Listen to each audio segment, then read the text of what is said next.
This is the Landlord Survival Show. When people stop being nice and shit gets real.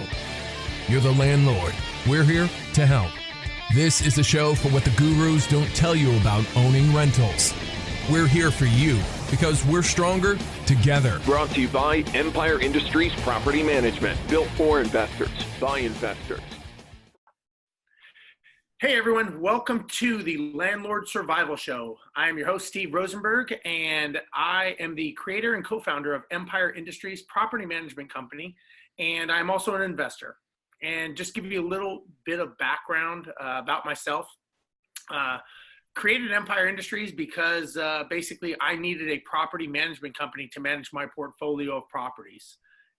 As we were growing and becoming the company that we are today, we found a huge void out there. And a lot of these companies that existed were just not property management. Really, they weren't investor centric. They were more focused on the property manager. And as an investor, I wanted to find someone that could help me with my properties and make it win-win for them. I was okay with someone making money off me, but I wanted to make sure that I made money on my properties also. And I just didn't find that. So we created that company. It's doing very, very well. We manage about 1,000 properties in Houston, in Dallas, and in Fort Worth. And we now are trying to give back. And the way we're giving back is we've created the Landlord Survival Show. Now we have a website, selfmanagemyproperty.com. And we have a Facebook group, Landlord Survival Group on Facebook. And this group is just for investors that are either trying to get into the market, trying to figure it out, or people that are in the market and they were trying to figure a better way or have some challenges. Now, the reason we have this show and the reason I have my guest on today is very simply, I got tired of listening to all the people talk about only their successes and not talking about their failures. And I think all of us know that when you're in this business and you're trying to be successful, you're going to hit some roadblocks. You're going to hit some potholes, and you're probably going to get into a couple car crashes along the way. And they don't talk about that. And I thought it was a huge mistake to let people go into this industry thinking that it's all unicorns and rainbows, and there's no reality of how you actually do this. So I have guests like my good friend Erika on. I've had many, many guests on the show, and we want to talk about the challenges that we all face as investors. I want to hear about the days you just don't want to get out of bed because you've got mortgages due, you've got to deal with a bad tenant, contractors not showing up. And to me, that's what actually makes the investor. The successes, I don't think, make the investor. It's the actual getting punched in the face and having to get back up and figure a new solution. Because let's face it, there is no playbook when it comes to doing this. This is a figure it out as you go. Everybody has a different system. Erika and I both in Houston have different ways of doing things. We both are trying to be successful in our own ways, but there's no set way. I will tell you, if you are going to be a landlord and you want to be a self-landlord, we have created a manual to help you. It's called the Ultimate Landlord Survival Handbook.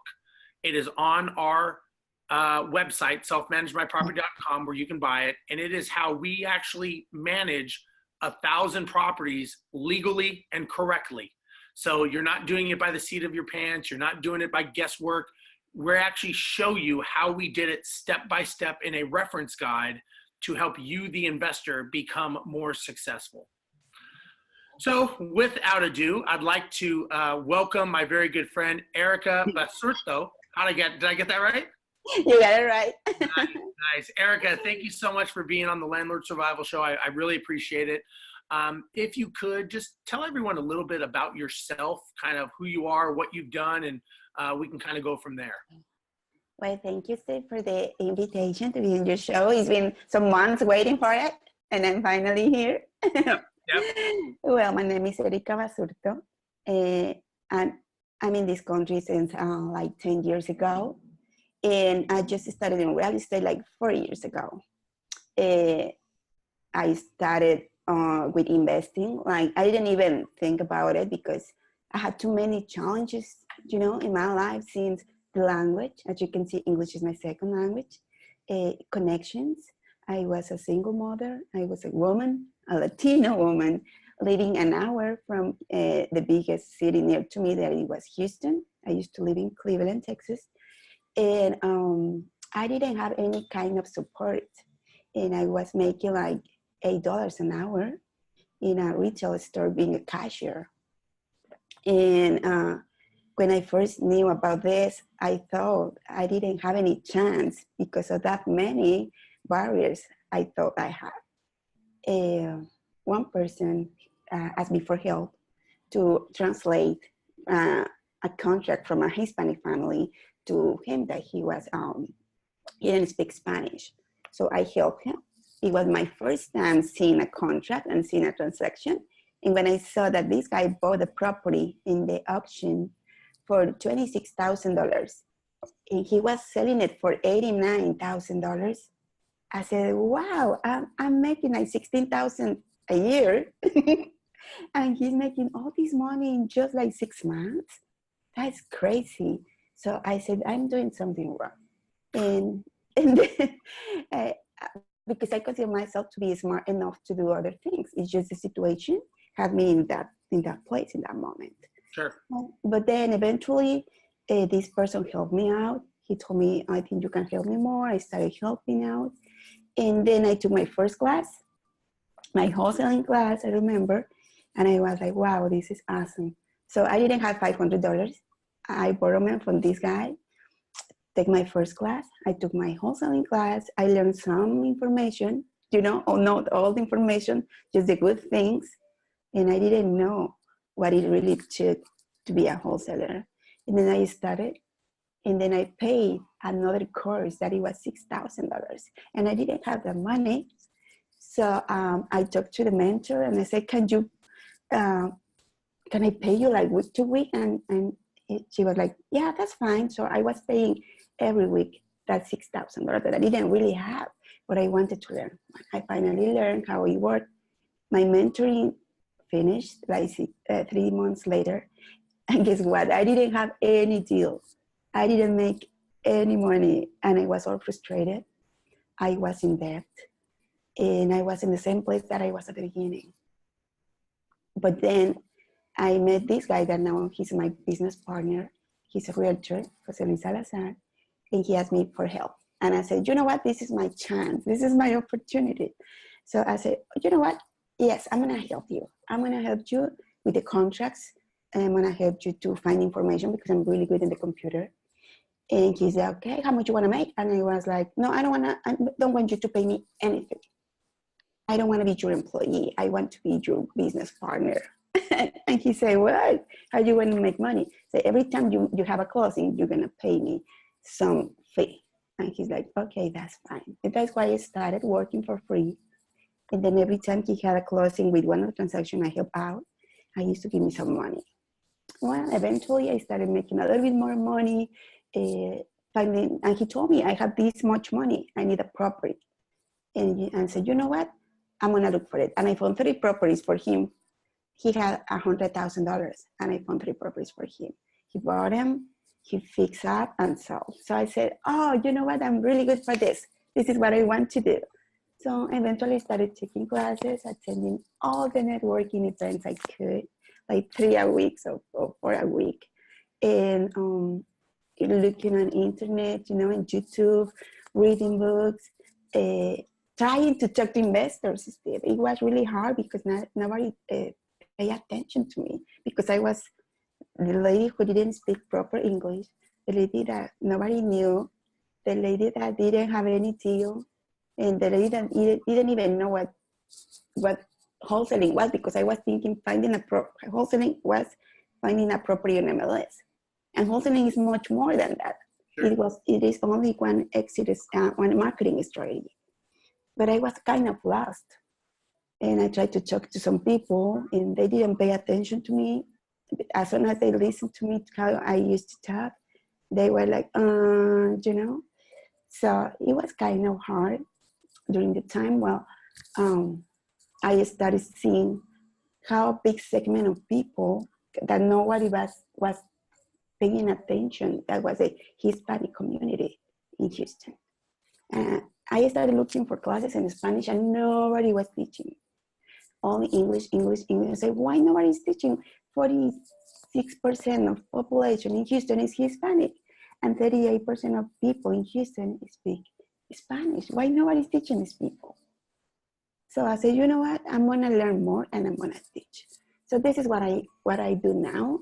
What I do now is I have this association, the first Houston Hispanic Real Estate Investors Association, where we educate, we connect, we mentor people, and we provide investors with investment opportunities. The meetings, we have meetings every month. We have seminars, we have classes, we have online classes also. So we provide all this for the investors. We also buy and hold, fix and flip. We wholesale a lot. My favorite strategy is wholesaling. But yeah, this is basically what a little bit of my story. I try to make the story short. No, that's great. So, okay, let me back up a little bit. So, where are you from originally? From Mexico City. From Mexico City. Okay, so you came from a big city, obviously, Yeah. and then you came to Houston. And what was some of the challenges just that alone, right? Because you obviously the language barrier. It's a different way to live. Hard for you to communicate and get things done. When you're trying to learn a new thing like real estate, it's hard enough when English is your first language. Now you had to come in and make this basically, this is your second language, and you're trying to learn this new skill of how to talk and negotiate.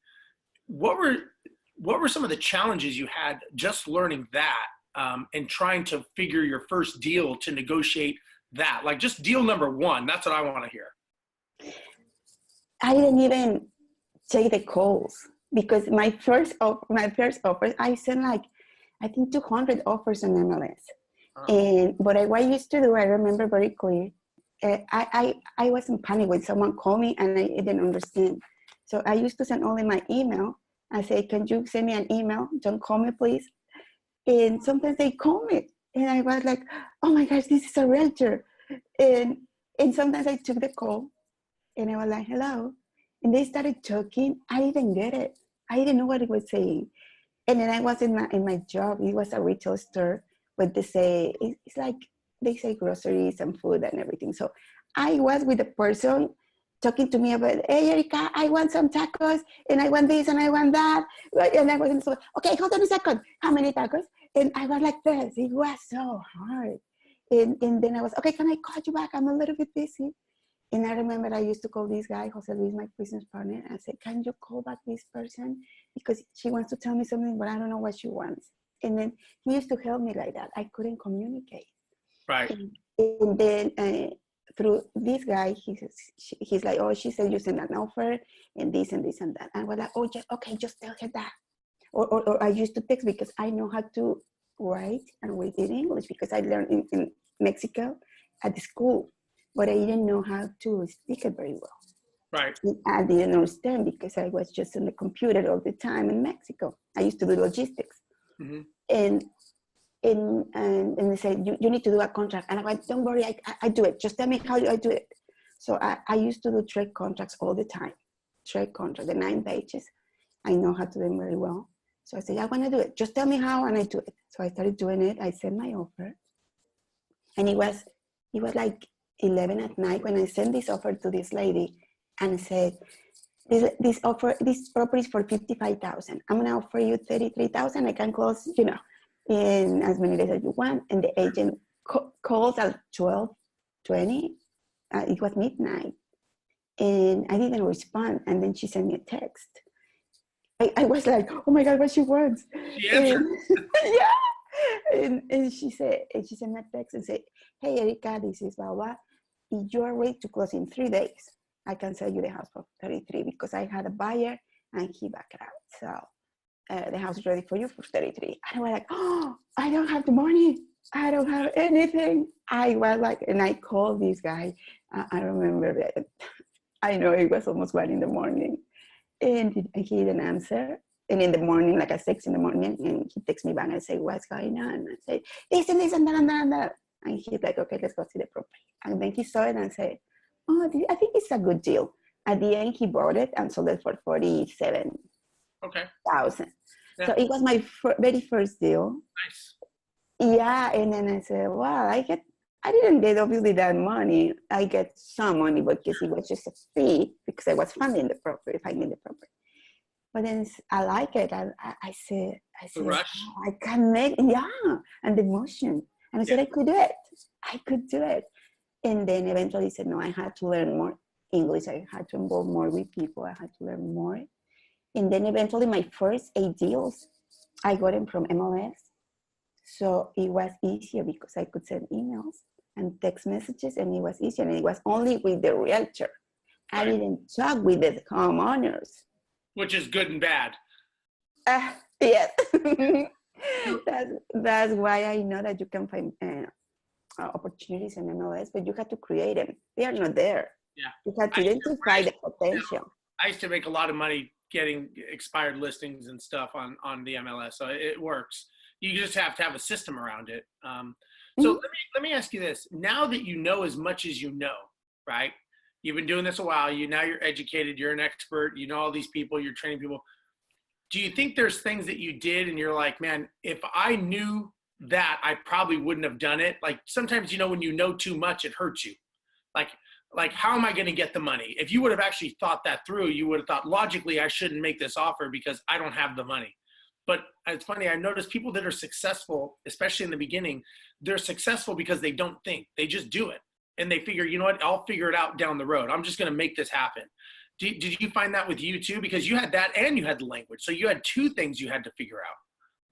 Yeah, it was hard. And nobody believes in you when you are in that situation. Yeah. I remember to talk to people saying, you know what, I was asking for $2,000. They say, if I have 5 people who can put $2,000, we have 10,000 and we can do something. Obviously, nobody believed in me. and I was like, okay, what I would do differently, it would be not trusting much. There are people I used to trust and it wasn't a good idea. The second thing, it was, I left too much money on the table. I know that. Right. And sometimes that's a learning. That's how you learn, though. Yeah. And I think when I think about it, I don't think I lose money. I think it's the price I had to pay to know what I know now. Absolutely. It's like paying for a college education on the streets. Correct. And that's what I tell people. You're going to pay one way or the other. You're either going to pay in money, you're going to pay in education, you're going to pay in time. You're going to have to make a commitment to learning what you're doing to learn your craft. And obviously your commitment was, that you left some money on the table and you had to learn a lot. And I'm sure there's a lot of deals you didn't get because of your learning curve, just like me, just like all of us. When you're learning a new system and a new language and a new everything, there's boundaries. So let's talk about what you're doing now. And I was fortunate enough to speak at your event, great event. A lot of people there. I had my translator there speaking for me. That was kind of cool. But let's talk about what you're doing now and how you're helping, because you've got 3 businesses, right? Not just one. So let's talk about that. I want to hear what you're doing and kind of how you're helping the community, because I think it's great what you're doing. And I don't know of anyone else that's doing it the extent that you're doing it at. No, actually what I did, I started with my company that is DX Life Investment, that it was the first one, the one I used to buy and hold or buy and sell. And then I create this company called This Latina Buys Houses. So that is more directed to women who want to invest. And I use it to acquire properties. It's like a marketing, like a brand for This Latina Buys Houses. The name helped me a lot because people catch that. Yeah. This Latina, it's like kind of different. That's your niche market. I mean, what's so great about that, I didn't mean to interrupt you, but what's so great about your name is you can clearly identify who your target market is by your name and who is going to appeal to you. And it's like your marketing strategy by just your name is very smart, because it's very clear who's going to be attracted to you to do business with. Exactly, because that is a niche that many people doesn't know how to approach. Yep. Because we are Hispanic people has different ways to negotiate, different ways to Cultures. yeah. So that is something that I took advantage of, because I say, I know this part of the business. No, I can take this niche as mine and work it out. And that's what I'm doing. Actually, one of my offices is right here in the north side, in an area that is mostly Hispanic. Yeah. And I have another in the Galleria, but well, it's like being in the place where your niche is. Sure. So I did this Latina with another ladies because many people in my classes are women. So the way we could work together was with this brand. Yeah, that's funny.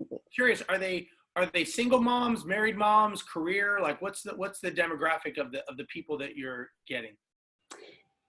I got everything, but I'm gonna tell you something. The ones who approach to me the most are singles, single mothers, and some married women, but the ones that they have like a strong personality, you know? Because some of them say, Erika, I wanna be like you. I wanna be like alone as you are. You are single and you are by yourself and you're making it. I want to do something like that. So I think they look up to me in some way. They feel inspired for what I'm doing, because if I could do it, they can do it. Sure. So that's why I create these Latina Vice houses, to get connected with women so they can, obviously to buy houses, but also women that say, you know what are you doing? How did you get to buy houses when you used to work in that mid-market in Cleveland? Yeah. So that created a connection with them. And then I created Bravo Investors with my partner, Jose Luis Salazar. This is more inclusive. It doesn't sound that feminine. Yeah. And with Bravo Investors, what we do is we provide coaching, free classes, and all this kind of education. Mm-hmm. And it's a company that blasts out all of the properties.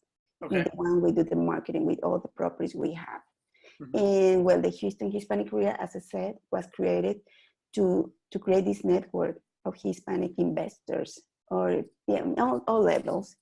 But it's awesome because people from other cities have been contacting me about it, because they say there is nobody like this in Chicago, in California, in Phoenix, and in Austin, and San Antonio. People have called me and say, Erika, how do you do that? How can I do that as you do that? So I've been in touch with our people. And what I do also is trying to coach the coaches, like the ones who are gonna form something like this. Sure. So the idea of this is growing up to a national level, because I mean, there are these, and I'm talking Hispanic not as a culture, but as a demographic. Yeah. You know, it's a big demographic in this a lot of money too, right? There's a lot of revenue there too. Yeah. And so I can connect the Hispanic community with investors who they want to sell them or buy from them. So I'm like that bridge between them both, and I can understand both languages. I say 3 languages: English, Spanish, and real estate. Very, very true. Let me ask you, do you work with people from out of the country that want to buy? Like, so people in Mexico that want to buy in the US, do you have a connection for that as well? Yeah, I actually work with this guy from California, and people from Mexico, they create companies over here in USA, or there is a company in Mexico City where they can invest their money and they're going to get a return. Let's say, I don't know, 5-6%. For them, that's really good. And then that money can be invested over here in different, they don't care much about, they actually never see the house. They just invest the money to get the return, and that's it. Yeah, because I'm from Mexico City, so there are many people there who see me through Facebook, because my marketing includes social media. And as I have a radio show since 2 years ago, and I put it live on Facebook, many people from Mexico obviously see it. And they call me, Erika, how can I invest in USA? At the beginning, I didn't actually know what to do with them. Many people approach me saying, Erika, I have this much money. Tell me how I invested. And I was like, oh my gosh, I'm just a wholesaler. I don't know what to do with all that money, you know? Yeah. And that's the reason that I create the REIA. Why? Because I can connect all these people with all that knowledge. Then I come to them and I can come and say, you know what? I have this opportunity, this much money available, what we can do. and these other people tell me what to do, or we can work together in some deals. That is the idea, also to create a group with all the resources we need to grow together. Sure. Yeah. You know? No, that's great. That's great. Let me ask you this now. You've told me all the good things. I want to hear about a failure. I want to hear about something that you've done, that you tried and it just didn't work. You know, whether it was a deal that went sideways, whether it was a house that flooded, an owner that ripped you off. A lot of our listeners, they kind of want to hear the stories of the reality, right? Because look, we all know that you and I have gone through this, and we've had many, many days where it just sucks, right? Sometimes it's just a bad day, right? The banks don't fund, the owner backs out. Do you have any stories that you could share that people could take away as lessons that happened to you that said, okay, well, she handled it this way. Maybe that's a good way to look at it. I think the hardest one has been after Harvey. Okay. After Harvey, when all these houses flooded, and we had these 4 houses with my partner, and all of them flooded. And then we had like 3 deals almost ready to happen. And when Harvey came, all of them didn't work. And then the houses were flooded. And then my business partner said, you know what, Erika, I think I'm going to stay by myself. I'm going to be working on this. So he was actually just quitting. And wow. Then the other person who was in my team also, she was helping me a lot with the calls and everything because they were in English. She used to answer the calls from the group and everything. And negotiating with the sellers, because she's really good at answering calls and negotiating. She's really good. She used to do all that part of the business. And then she said, you know what, Erika, I think I'm gonna go back what I was doing. I decided that I just want to buy a couple houses to rent out, and you know what, I'm basically quitting also. Wow. And I was like, what? No deals, no business partners. At that moment, I had no money. My office got flooded also. And I was like, what am I going to do now? And I remember I actually did a Facebook Live that night. I have it on Facebook. I see it every time I feel down. I did a Facebook Live saying, you know what? We're going to be good. We're gonna do better even than we did before Harvey. But people need to understand that this and that. I was about crying. I actually was crying after the video. And it was hard. I had actually almost to start over at that moment. Imagine, no money, no deals, no partners, nothing. And the worst thing, it was many people was like that. It wasn't like, oh, I'm gonna look for help. No, I was like, you know what, Erika, you have, and I had the group also already. So I was like, I feel like it is not gonna work. How I'm gonna motivate these people if it is not even working for me? Yeah, right. And you know, I think the worst part about that story, which, you know, we went through Hurricane Harvey, is none of it was any of our fault. Like, we didn't do anything. It had nothing to do with your business, had nothing to do with your accounting, had nothing to do with your negotiations. It was all something that happened because of an outside source. And now you are having to pick up the pieces. You know, the week before Harvey, things were great, right? Things were rocking and rolling. Everyone was great.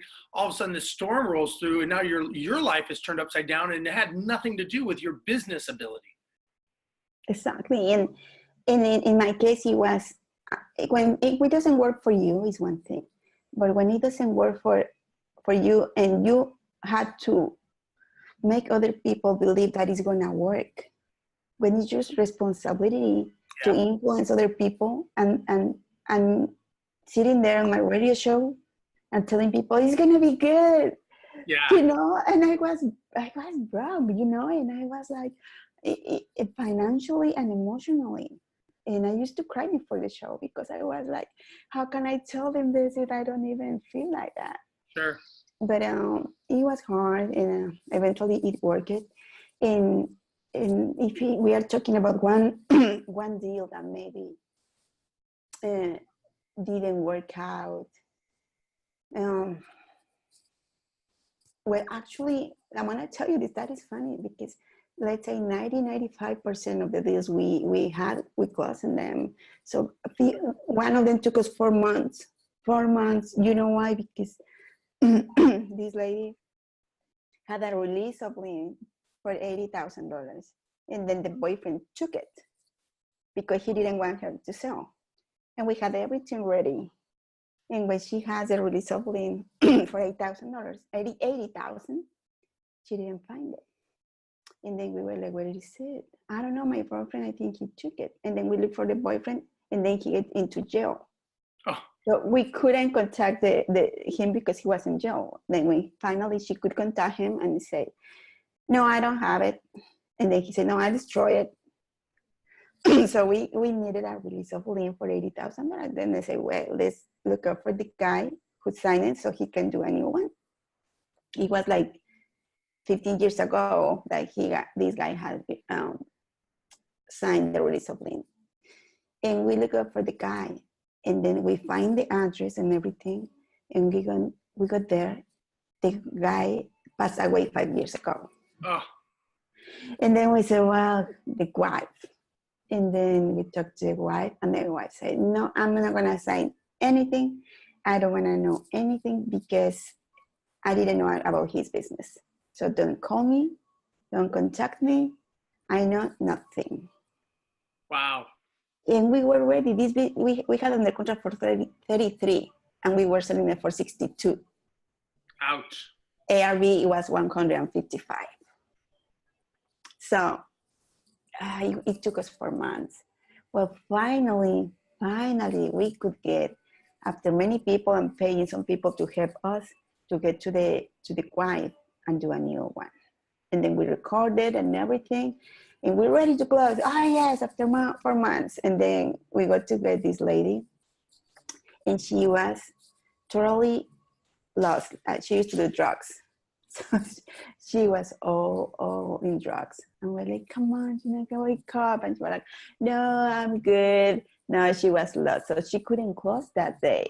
And then the next day, the 2 next days, we went to pick her up. We brought her to the closing table. And then she's there, and she's like, oh, I don't have an ID. Why? I don't know. I don't have my papers. I don't have my birth certificate. I don't know. When I was in jail, I lost everything. So every time she used to ask us for $20. And we were like, okay, 20. Every time it was $20. And at the end, yeah, she we finally helped her. I remember this guy who was helping us. He actually took her to get a birth certificate, to get that social security card, to get all the documents, to get an ID. And it's so funny. That brings back so many memories of deals. I remember when I was doing a flip or wholesale one time, I had to actually go to a marriage counseling between two people to get the marriage counselor to basically tell them that they need to sign the documents. And I'll never forget, I'm thinking to myself, I'm in a marriage counseling session with the two sellers, and they're having this discussion about, they're bringing up all this stuff that's not even related, but I'm in the middle of this, like, it's like the husband, me, and the wife, and I'm sitting in this thing, and I'm thinking to myself, I just need someone to sign this document. That's all I need. But like, it was like an hour and a half session that I'm in this thing, and I need to write a book on this. Like, this is something that I need to write a book on these stories, because people would not imagine the stuff that we go through to get deals across the goal line, Yeah. And to me, happens something similar. I had to talk with the wife and the girlfriend. Because this guy, he gave this property to the girlfriend. Oh. Okay. And then we were trying to close on the property. They say, oh no, this guy is married. The wife needs to sign. So we called the wife and say, you know what, you need to sign this and this and that. Why? Because this property is being sold. And what? But that's my property. I say, no, the owner is this lady called this and that. And she's like, no, that is my husband's property. This is no, I'm not gonna sign. And the girlfriend said, no, he gave me the property. He signed me a deed and everything. And yeah, she got the deed. But they just signed the deed. They didn't do it the right way. Right. And she's like, no, it's my property. It's under my name. And the lady, no, it's my property. And the guy in the middle, he was like, I don't know. And I had to step outside of the house of the wife and the husband. I said, you know what? You need to sign. No, I'm not going to sign this. You need to, because I'm just part of the company. This lady already received her money. She's enjoying the money on the beach, and you are here fighting. And actually, this property has 3 liens. If you don't sign, those liens are going to go to your property, because now I have your address and everything, and we all know now. So you're going to be carrying those liens with you. It's better for you to sign and just let her pay for those liens. Okay. And she's like, I said, come on. And she's like, oh, my husband said she robbed him the deed. She robbed it. I mean, she was the one who stole the house from him. And I'm like, yeah, right. I'm like, yeah, I believe you. I know she's a bad woman. But Therapy. Yeah, the therapist, right? yeah, and she signed. And she signed that day. I took a notary with me. The notary was right there with me. It was 8 p.m. I was outside. She was at the door, and I was over here at the gate. I said, oh, please sign, because this and that. And then she came, she signed, and we could close next day. Wow. But it took me like 3 months also. Yeah, these are the stories. So let me ask you this. What would you give advice? It's a new year, right? You get a lot of people that want to get involved in real estate. You're obviously very successful, and congratulations, everything. What advice would you give someone, whether they're from this country or another country or whatever, in Houston, doesn't matter. What would you tell people that is the key to your success, and maybe you would offer to them for words of wisdom? I think first thing is to learn how the system works in this country. It doesn't work as it works in our countries. It works very different. Mm-hmm. You have to learn, the rules of the game first. You have to learn how the contracts work, how the laws of this, how you're going to learn that with the correct people, talking to the right people. Right. This is the first thing. And the second thing is you have always to bring something to the table. Don't come here asking. Help me, teach me, give me. No, you need to bring something of value, because you need something. So you need to add value to that relationship, create relationships. Don't ask for help. Don't demand for help. Okay. You need to be able to create relationships. You need to learn how to network with people who is where you want to be, who knows what you want to know, but you have to add value to them also. Sure. That is very important, because there are many people who want to learn, and that's good. But they just sit there and say, I want you to teach me what I do and how to do it. And then if you teach them and they don't do it. Right. So you have to learn that time is valuable. And when you take time from a person, that person is giving you something very valuable. That is their time, their trust, their knowledge. So that is one of the most important, but because many people, I'm going to tell you this, they have money, they have a good background, they have all the drive to do it, but they don't make it because they don't build those relationships the right way. Yeah. That's what happens sometimes. I agree. I mean, relationships are everything. Look at how we met, and I went and spoke at your event. You're on my show, and maybe one day you'll have me on your show. But yeah, I mean, those are the things. I mean, that's how relationships are built, right? I mean, that's how you start building these foundations. And it's. I tell people, I don't care what business you're in, especially in the real estate business. Believe it or not, I think you're in the people business. If you don't understand relationships, if you don't understand how to talk to people and work with people, you're not going to be successful. Just because you have a 4 walls and a roof, it doesn't mean you're going to be successful. Buying, selling, flipping doesn't matter. You got to be able to talk to people. You got to be able to communicate with people. So Erika, I really appreciate you taking the time today to talk to me.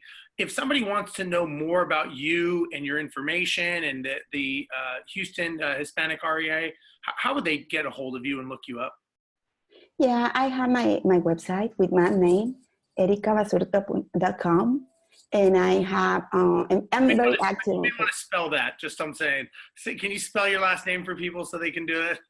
Absolutely. My name is Erika, just with a K.